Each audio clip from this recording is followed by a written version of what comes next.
अस्सलामु अलैकुम वरहमतुल्लाहि वबरकातुहू। फ्राइडे कमेंट बॉक्स के 36वें एपिसोड में मैं मुफ्ती खालिद कासिमी अपने तमाम भाइयों, दोस्तों और अहबाब का इस्तकबाल करता हूँ। और आज रमज़ानुल मुबारक का तीसरा जुमा है। माह रमज़ानुल मुबारक 2021 का आज तीसरा जुमा है। आज 17वां रोज़ा है। तो आज सवाल और जवाब का सिलसिला शुरू किया जाता है। पहला सवाल है उमर NUK की तरफ से। ये कह रहे हैं कि हज़रत, मैंने ख्वाब में अजदहा को एक सरका देखा और अजदहा मुर्गी को निगलता दिखा। इसकी क्या ताबीर है? इसका रिप्ले दे दो हज़रत। इस ख्वाब की ताबीर ये है कि आपका दुश्मन आपके किसी करीबी दोस्त को बहुत बड़ा नुकसान पहुँचाएगा। अल्लाह ताला आपकी और आपके दोस्त की हिफाजत फरमाए। अगला सवाल है इमरान बिलाल की तरफ से। ये कह रहे हैं अस्सलामु अलैकुम मुफ्ती साहब। वालेकुम अस्सलाम। मैं मोहम्मद इमरान, आपका नंबर चाहिए।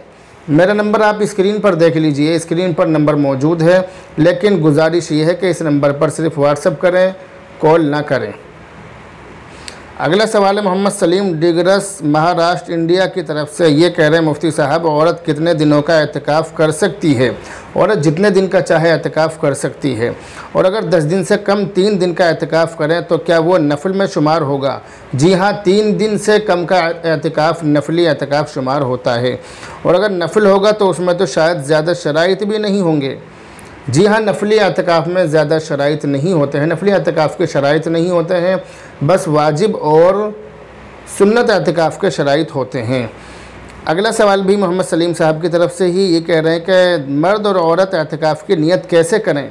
मर्द और औरत एहतिकाफ़ की नियत कैसे करें, उसके लिए आप मेरी ये वीडियो देख लीजिए जो स्क्रीन पर मौजूद है। इस वीडियो का लिंक डिस्क्रिप्शन में मौजूद है, आप इसको तसल्ली से देख लीजिए। इसके अंदर तमाम तरीक़े, तमाम चीज़ें एहतिकाफ़ के बारे में बतलाई गई हैं और आप एहतिकाफ़ की नियत कैसे करेंगे वो भी इसके अंदर बतलाया गया है। अगला सवाल भी इन्हीं की तरफ से। ये कह रहे हैं अस्सलामु अलैकुम वरहमतुल्लाहि वबरकातुहू। वालेकुम अस्सलाम वरहमतुल्लाह। मुफ्ती साहब, अगर किसी के पास 8 तोला सोना और 60 तोला चांदी हो तो क्या उन दोनों की रकम को शुमार करके उसकी जो कीमत बनती है उसकी 2.5% ज़कात निकालनी होगी? जी हाँ, बिल्कुल, जो आपने ज़िक्र किया है ऐसा ही है। और क्या जो पास में कैश रकम है वो भी उसमें शुमार की जाएगी? जवाब इनायत फरमाएँ। जी हाँ, वो भी हिसाब में लेकर उसकी भी ज़कात दी जाएगी। अगला सवाल है अब्दुल मुसव्विर शामली की तरफ से। इन्होंने काफ़ी लंबा ख्वाब देखा है जो आपको स्क्रीन पर दिखाया जा रहा है। उसको पढ़ने का इस वक्त नहीं है, पढ़कर सुनाने का वक्त नहीं है। मैंने इसको तसल्ली से पढ़ लिया है। इस ख्वाब को देखने की ताबीर यह है कि ख्वाब देखने वाले का दीन और ईमान बहुत ज़्यादा मजबूत है। अल्लाह ताला उनके दीन और ईमान की हिफाजत फरमाए। अगला सवाल है मोहम्मद इमरान दोहा कतर से। इन्होंने काफ़ी लंबा सवाल किया है, आप उसको स्क्रीन पर देख लीजिए। उसका जवाब ये है कि आप पर ज़कात फ़र्ज़ है। जो इन्होंने सवाल किया है इसका जवाब ये है कि आप पर ज़कात फ़र्ज़ है। आप अपने माल की ज़कात 2.5% के हिसाब से देंगे। अगला सवाल है मोहम्मद समीर की तरफ से। ये कह रहे हैं अस्सलामु अलैकुम। वालेकुम अस्सलाम। हज़रत, दोस्त की अम्मी बहुत बीमार है, इस टाइम भी हॉस्पिटल में ही है, सांस लेने में दिक्कत हो रही है, दुआ कर दीजिए। और मेरी बहन के लिए भी दुआ कर दीजिए। मेरी दुआ है कि अल्लाह ताला आपके दोस्त की वालिदा को और आपकी बहन को और तमाम ही बीमारों को, बहुत सारे लोग बीमार हैं, अल्लाह ताला तमाम ही बीमारों को शिफा अता फरमाए। अगला सवाल है मोहम्मद मुजाहिद अंसारी की तरफ से। ये कह रहे हैं अस्सलामु अलैकुम। वालेकुम अस्सलाम। मुफ्ती साहब, आज मुझसे गलती हो गई। हमारे यहाँ आज ख़त्म सहरी 4:26 पर है और मैंने समझा 4:29 पर, तो मैंने 4:26 पर पानी पी लिया, तो क्या मेरा रोज़ा हो गया? जी हाँ, आपका रोज़ा हो गया। अगला सवाल है बिलाल अहमद बलरामपुर छत्तीसगढ़ से। ये कह रहे हैं अस्सलामु अलैकुम हज़रत। वालेकुम अस्सलाम। ये कह रहे हैं कि मैंने ये देखा कि इसको पकड़ा हूँ। ये मेरे सामने जो आप स्क्रीन पर देख रहे हैं, इन्होंने इसको भी भेजा है, इसको भी सेंड किया है। इन्होंने इसको ख्वाब में देखा है और हलाल भी किया। तो इसकी ताबीर क्या है हज़रत, बताइएगा ज़रूर। इस ख्वाब की ताबीर हलाल माल मिलने की निशानी है। अगला सवाल है मौलाना मसरूर अहमद कासिमी देवबंदी की तरफ से। हज़रत कह रहे हैं अस्सलामु अलैकुम वरहमतुल्लाहि वबरकातुहू। वालेकुम अस्सलाम वरहमतुल्लाहि वबरकातुहू। हज़रत कह रहे हैं कि रोज़े का फ़िदिया किन किन चीज़ों से दिया जा सकता है? रोज़े का फ़िदिया रुपया, पैसा, गेहूँ, चावल वग़ैरह या इतनी ही कीमत आप किसी को दे दें तो आपका फ़िदिया अदा हो जाएगा। एक फ़ितरे की कीमत आप किसी को दे दें, आपका जो फ़िदिया है वो अदा हो जाएगा। अगला सवाल है नाजिया रिजवान मुंबई से। इन्होंने ये ख्वाब देखा है और इस ख्वाब की ताबीर मालूम की है। ख्वाब आप स्क्रीन पर देख लीजिए, मगर इस ख्वाब की कोई ताबीर नहीं है। अगला सवाल है कारी मुशाहिदुल इस्लाम साहब की तरफ से। ये इमाम है मस्जिद के। इन्होंने ये काफ़ी लंबा सवाल किया है, आप इसको स्क्रीन पर देखें, इसका जवाब दिया जा रहा है। इस सवाल का जवाब ये है कि आज के वक्त में सुनार जिस भाव में आपका जेवर ख़रीदेगा आप उसी के हिसाब से ज़कात देंगे, क्योंकि आप उसी कीमत के मालिक हैं। अगला सवाल है हिना परवीन की तरफ से। ये बहन कह रही है अस्सलाम वालेकुम। वालेकुम अस्सलाम। बहन कह रही है कि मुफ्ती साहब मैं 19 साल की हूँ और मैंने ख्वाब में देखा कि बहुत मोटा अजगर बहुत तेज़ी से मेरा पीछा कर रहा है, इसकी ताबीर बताइए, मैं बहुत परेशान हूँ। परेशान होने की ज़रूरत नहीं है, इसकी ताबीर ये है कि आपके साथ उलझन और परेशानियाँ बहुत ज़्यादा हैं। अल्लाह ताला से हमारी दुआ है कि अल्लाह ताला आपकी हिफाजत फ़रमाए। अगला सवाल है मोइनुद्दीन अंसारी बनारस से। ये कह रहे हैं मुफ्ती साहब अस्सलाम वालेकुम। वालेकुम अस्सलाम। मेरा सवाल है कि अगर किसी का इंतकाल हो जाए तो उनके नाम से इफ्तारी कराएंगे तो उनको सवाब पहुंचेगा या नहीं? मेरा सवाल है, प्लीज़ जवाब दें। आपने जो सवाल किया है कि मुर्दे के नाम से इफ्तारी कराना कैसा है, तो मुर्दे के नाम से इफ्तार पार्टी तो नहीं करा सकते, लेकिन मुर्दे के नाम से आप इफ्तारी वगैरह बनाकर गरीबों में तकसीम कर सकते हैं। अगला सवाल है मोहम्मद शादाब की तरफ से। ये कह रहे हैं अस्सलाम वालेकुम। वालेकुम अस्सलाम। मुफ्ती साहब ये बताइए कि इशराक की नमाज़ का वक्त कब तक रहता है? इशराक की नमाज़ का वक्त कब तक रहता है, उसके लिए आप मेरी ये वीडियो देख लीजिए, इसका लिंक डिस्क्रिप्शन में मौजूद है। अगला सवाल है मौलाना अब्दुल कादिर काशिफ़ी की तरफ से। ये कह रहे हैं अस्सलाम वालेकुम व रहमतुल्लाहि व बरकातुहू। वालेकुम अस्सलाम व रहमतुल्लाहि व बरकातुहू। मुफ्ती साहब मोहम्मद कैफ़ के माना क्या हैं और क्या ये नाम रखना सही है, रहनुमाई फ़रमाएँ। मोहम्मद कैफ़ के माना है मज़ा और ख़ुशी के। कैफ़ के माना मज़ा और ख़ुशी के हैं और सुरूर के, और ये नाम रखना सही है, बिल्कुल रख सकते हैं, कोई दिक्कत वाली बात नहीं है। अगला सवाल है मोहम्मद नौशाद की तरफ से। ये कह रहे हैं अस्सलाम वालेकुम। वालेकुम अस्सलाम। कह रहे हैं कि छोटे बच्चे के कान में अजान देने का सही तरीक़ा क्या है? बच्चे के कान में अजान देने का सही तरीक़ा क्या है, उसके लिए आप मेरी ये वीडियो देख लीजिए। ये मैंने अब से तकरीबन 10 महीने पहले अपलोड की थी। अगला सवाल है यूसुफ़ अली की तरफ से। ये कह रहे हैं लड़के की मंगनी कर दी, उसको बहू मानकर क्या उसका फ़ितरा देना होगा? उसका फ़ितरा नहीं देना होगा। अगला सवाल है मोहम्मद आरिफ गुजरात इंडिया से। ये कह रहे हैं जो ज़कात हम निकालें तो उसको निकाल कर अलग अपने पास रख सकते हैं, जिसको देना है वो दूर है तो उसको बाद में दे सकते हैं या नहीं? जी हाँ, अलग निकाल कर रख सकते हैं और जब आपका मौका होगा तो आप निकाल कर उसको दे सकते हैं। अगला सवाल है मौलाना मोहम्मद ज़करिया नदवी की तरफ से। हज़रत कह रहे हैं अस्सलाम वालेकुम व रहमतुल्लाहि व बरकातुहू। वालेकुम अस्सलाम व रहमतुल्लाहि व बरकातुहू। कह रहे हैं कि उम्मीद करता हूँ मुफ्ती साहब आप खैर व आफ़ियत से होंगे। जी हाँ, अल्लाह का शुक्र है, मैं बिल्कुल ठीक हूँ और मुझे उम्मीद है कि आप भी खैरियत से होंगे। इन्होंने कहा है कि मुफ्ती साहब मुझे ख्वाब की ताबीर मालूम करनी है। ख्वाब ये है कि एक औरत तकरीबन 20 दिनों से ख्वाब में देख रही है कि एक कुत्ता आकर उसे सूंघता है और उसके पास बैठ जाता है और पास में बहुत ज़्यादा खाना वगैरह बन रहा है और उस औरत का खाना खाने का दिल कर रहा है, मगर उसके वालिद मोहतरम उसे खाने से मना कर रहे हैं। मुफ्ती साहब बराए मेहरबानी इस ख्वाब की ताबीर बता दें, नवाजिश होगी। इस ख्वाब की ताबीर ये है कि आपके पास जिसने ख्वाब देखा है उसके पास हराम माल आना चाहता है, मगर उसके घर वालों की तरफ से नहीं आ पाता है। अगला सवाल है मोहम्मद शादाब की तरफ से। ये कह रहे हैं अस्सलाम वालेकुम। वालेकुम अस्सलाम। मैं अर्ज़ ये कर रहा हूँ कि फ़जर की नमाज़ के बाद कुरान पढ़ता था तो मैं कुरान उठाने के लिए जाता था और फिर मैं मस्जिद में एक तरफ बैठ जाता था, फिर जब टाइम हो जाता तो मैं इशराक की नमाज़ पढ़ लेता। इस तरह भी कर सकते हैं या नहीं? इन्होंने सवाल किया है कि इस तरह कर सकते हैं या नहीं, या जिस जगह नमाज पढ़ी उस जगह से उठना नहीं चाहिए था, क्या हुक्म है?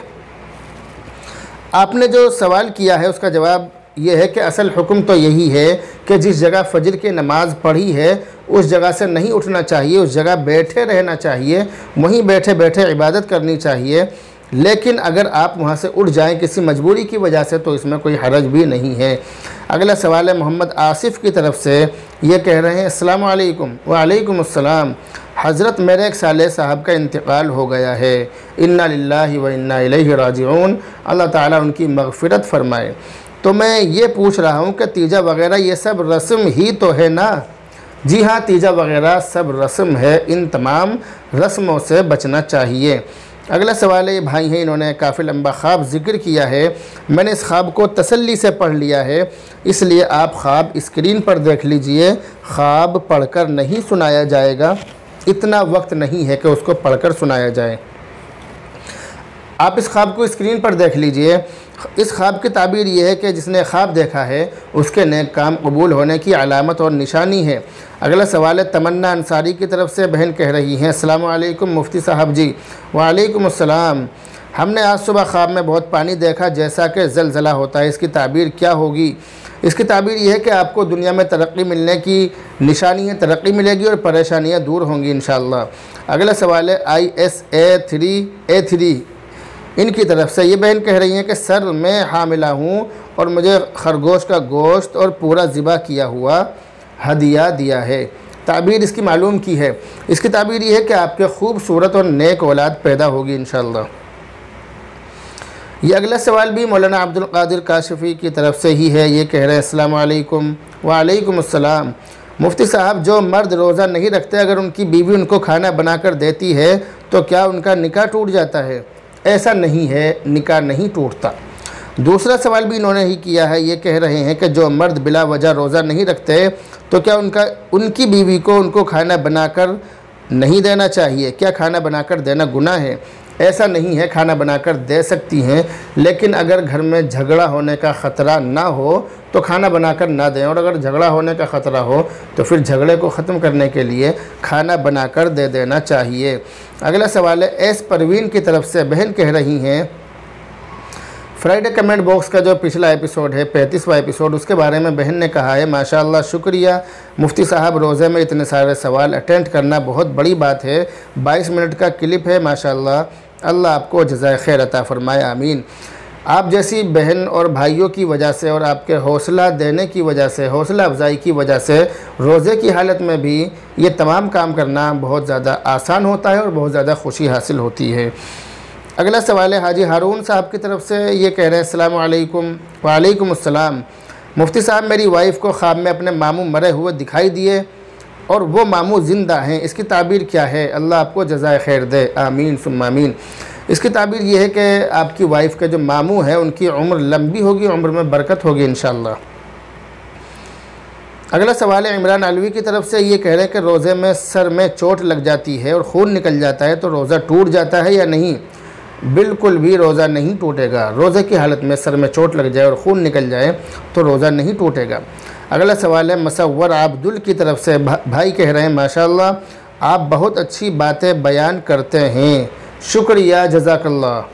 अगला सवाल है, ये भाई हैं, इन्होंने ख्वाब देखा है, ख्वाब काफ़ी लंबा है, आप उसको स्क्रीन पर देख लीजिए, उसको पढ़कर नहीं सुनाया जाएगा, सिर्फ जवाब दिया जा रहा है। इस ख्वाब की, ये जो ख्वाब देखा है मेरे सामने रखा हुआ है, इसकी ताबीर ये है कि आपको काफ़ी बड़ी खुशी हासिल होगी, मगर उसके साथ साथ आपको माली फ़ायदा भी, माली नुकसान भी होगा। जो आपने ख्वाब देखा है इसकी ताबीर ये है कि आपको बड़ी खुशी हासिल होगी, लेकिन साथ साथ आपको माली नुकसान भी होगा। अल्लाह ताला आपकी जान माल और इज़्ज़त व आबरू की हिफाजत फ़रमाए। अगला सवाल है तमन्ना अंसारी की तरफ से। इन बहन ने काफ़ी लंबा ख्वाब देखा है, ख्वाब आप स्क्रीन पर देख लीजिए। ये जो ख्वाब इन्होंने देखा है इसका जवाब दिया जा रहा है। इस ख्वाब की ताबीर ये है कि आपके भाई को आपके जीजू की तरफ से हल्की फुल्की परेशानी और टेंशन मिलेगी, अल्लाह ताला उनकी हिफाजत फरमाए। अगला सवाल है आरिफ खान बागपत की तरफ से। इन्होंने भी ये बहुत लंबे ख्वाब आप लोग भेजते हैं और मुझे पढ़ने में बहुत वक्त लगता है, बहुत सी मरतबा पढ़ा भी नहीं जाता, मैं पढ़ भी नहीं पाता हूँ क्योंकि वक्त की बहुत ज़्यादा क़िल्लत होती है, बहुत कमी होती है, तो मैं पढ़ नहीं पाता हूँ। लेकिन आप जब भेजते हैं तो उसको पढ़ना पड़ता है। तो अगर उसको आप जो सवाल करते हैं, आप जो ख्वाब वगैरह भेजते हैं, अगर उसमें कुछ देर लग जाया करे तो प्लीज़ नाराज़ ना हुआ करें, क्योंकि मैं भी एक इंसान हूँ, मुझे भी बहुत सारे काम होते हैं, इसलिए मैं वक्त निकाल कर आपके ख्वाब वगैरह और आपके जो सवाल हैं उनको देख लिया करता हूँ। अब ये जो है आरिफ ख़ान है बागपत से, इन्होंने काफ़ी लंबा ख्वाब लिख कर भेजा है, आप उसको स्क्रीन पर देखिए। इसका ये जो ख्वाब इन्होंने भेजा है, इसकी ताबीर ये है कि ख्वाब में मंदिर वगैरह देखना, इन्होंने मंदिर वगैरह देखे हैं। ख्वाब में मंदिर वगैरह देखना दीन में और ईमान में कमज़ोरी की निशानी है। और इस ख्वाब के अंदर एक चीज़ और ज़िक्र की है इन्होंने, बहुत सारे सांप नज़र आना। तो बहुत सारे सांप नज़र आना ये दिमाग में, जो आपने इसमें ज़िक्र किया है, दिमाग में उलझन और ज़िंदगी में टेंशन होने की निशानी है। अगला सवाल है जुल्फ़कार अली की तरफ से, ये कह रहे हैं अस्सलामु अलैकुम वरहमतुल्लाहि वबरकातुहू। वालेकुम अस्सलाम वरहमतुल्लाहि वबरकातुहू। ये कह रहे हैं कि हज़रत मुफ्ती साहब, मेरा दोस्त है, उसके चचा इलेक्शन में खड़े हैं, उसको 3 मरतबा ख्वाब आया कि मेरा चचा हार गया और 1 मरतबा ख्वाब आया कि मेरा चचा जीत गया। इस ख्वाब की ताबीर बता दें, आपकी मेहरबानी होगी। इस ख्वाब की कोई ताबीर नहीं है, ये दिल का वहम और ख़यालात हैं। अगला सवाल है हाफिज़ नदीम शेख गुजरात से। ये एक भाई कह रहे हैं कि दाढ़ी कटवाना हराम है, लेकिन रमज़ान में कोई उसे कटवा ले तो रोज़ा टूट जाएगा या मकरूह हो जाएगा? दाढ़ी कटवाने से रोज़ा नहीं टूटेगा, लेकिन रोज़े की हालत में छोटा या बड़ा गुनाह करना, इससे रोज़ा मकरूह हो जाता है। और दाढ़ी कटवाना भी मकरूह है, दाढ़ी कटवाना भी गुनाह है, इसलिए रोज़ा मकरूह हो जाएगा। दाढ़ी कटवाना गुनाह है, गुनाह कबीरा है, इसलिए रोज़ा मकरूह हो जाएगा। अभी अगला सवाल है मोहम्मद साकिब की तरफ से। भाई कह रहे हैं कि मुफ्ती साहब, पैंट के अंदर शर्ट करके नमाज़ पढ़ना कैसा है? जायज़ है, पढ़ सकते हैं। अगला सवाल है एस परवीन की तरफ से। बहन कह रही हैं अस्सलामु अलैकुम। वालेकुम अस्सलाम। मुफ्ती साहब कैसे हैं? अल्लाह का शुक्र है, मैं बिल्कुल खैरियत से हूँ। बहन कह रही हैं कि ख्वाब में रूम के बाहर दरवाज़े के पास 2 मुंह वाला मरा हुआ सांप पड़ा है और उससे बेशुमार चींटी लगी हुई हैं। इसकी क्या ताबीर है? प्लीज़ ज़रूर बताइएगा। इसकी ताबीर ये है कि आपसे मिलने वाला शख्स जो कि मुनाफिक है, वो बहुत ही जल्द ज़लील व ख़ार होने वाला है इंशाअल्लाह। अगला सवाल है सलमान अली की तरफ से। इन्होंने भी काफ़ी लंबे सवाल किए हैं, आप उन सवालों को स्क्रीन पर देख लीजिए, उनका जवाब दिया जा रहा है। फ्राइडे कमेंट बॉक्स की इन्होंने तारीफ़ की है, शुक्रिया, जज़ाकल्लाह। पहला जो सवाल इन्होंने किया है उसका जवाब ये है कि अपनी तरफ से नमाज के अंदर ज़्यादा सजदे करना ये जायज़ नहीं है। इन्होंने दूसरा सवाल किया है, उसका जवाब दिया जा रहा है। दूसरे सवाल का जवाब ये है कि अत्तहियात वाली हालत में ही, ये जो इन्होंने ज़िक्र किया है कि जुमे के खुतबे में और बहुत सारी इन्होंने चीज़ें ज़िक्र की हैं, उस वक्त में अत्तहियात में ही बैठना चाहिए, मजबूरी हो तो अलग बात है। तीसरा सवाल इन्होंने किया है, उसका जवाब दिया जा रहा है। तीसरा सवाल का जवाब ये है कि अगर ज़ोहर से पहले की जो सुन्नतें हैं, अगर उनको पढ़ने का वक्त ना मिले तो फिर पहले फ़र्ज़ पढ़ें, इमाम के साथ में शरीक होकर फ़र्ज़ पढ़ें, फिर उसके बाद 2 रकात सुन्नत पढ़ें, फिर 4 रकात ये पहले की जो छूटी हुई सुन्नतें हैं इनको पढ़ें। चौथा जो इन्होंने सवाल किया है उसका जवाब ये है कि अगर सोकर उठने के बाद बदन पर आदमी कपड़ों पर निशान देखे तो वो निशान गंदगी का यानी मनी का माना जाएगा, मज़ी का नहीं, यानी उस निशान की वजह से आदमी पर गुस्ल वाजिब हो जाएगा। 5वां सवाल जो इन्होंने किया है उसका जवाब ये है, इन्होंने शाहवेज़ के माना मालूम किए हैं, तो ये नाम बेमाना है, इसका कोई माना नहीं है। और नबिया के माना इन्होंने मालूम किए हैं, तो नबिया के माना है ऊंचे दर्जे वाली, इन्होंने ये मालूम किया है, इसका जवाब इनको दे दिया गया है। तो इसके अलावा और भी बहुत सारे सवालों का ज़ख़ीरा मेरे सामने रखा हुआ है, मैंने उनको देखा लेकिन कुछ सवाल नज़रों में आ गए, तो जो सवाल नज़रों में आ गए उनका जवाब दे दिया गया। बाकी सवालों के जवाब आइंदा हफ्ते आपको दिए जाएंगे इंशाअल्लाह। तब तक आप अपना ख़याल रखिए और मेरे लिए, तमाम बीमारों के लिए, हर बीमार के लिए, और ये जो महामारी चल रही है कोरोना वायरस, इसके लिए भी दुआ करें। अल्लाह ताला इस बीमारी को ख़त्म फरमाए और अल्लाह ताला जो लोग बीमार हैं तमाम बीमारों को शिफा अता फरमाए। बहरहाल ये थे 36वें एपिसोड के सवालों के जवाब। आज भी मैंने काफ़ी तादाद में सवालों के जवाब देने की कोशिश की है। आज 46 सवालों के जवाब दिए गए हैं, तकरीबन 46 सवालों के जवाब दिए गए हैं। उम्मीद है कि ये वीडियो आपको पसंद आएगी। आपके सवालों का जवाब उम्मीद है कि आपको मिल गए होंगे। बहरहाल दुआओं में याद रखना। अस्सलामु अलैकुम व रहमतुल्लाहि व बरकातुहू।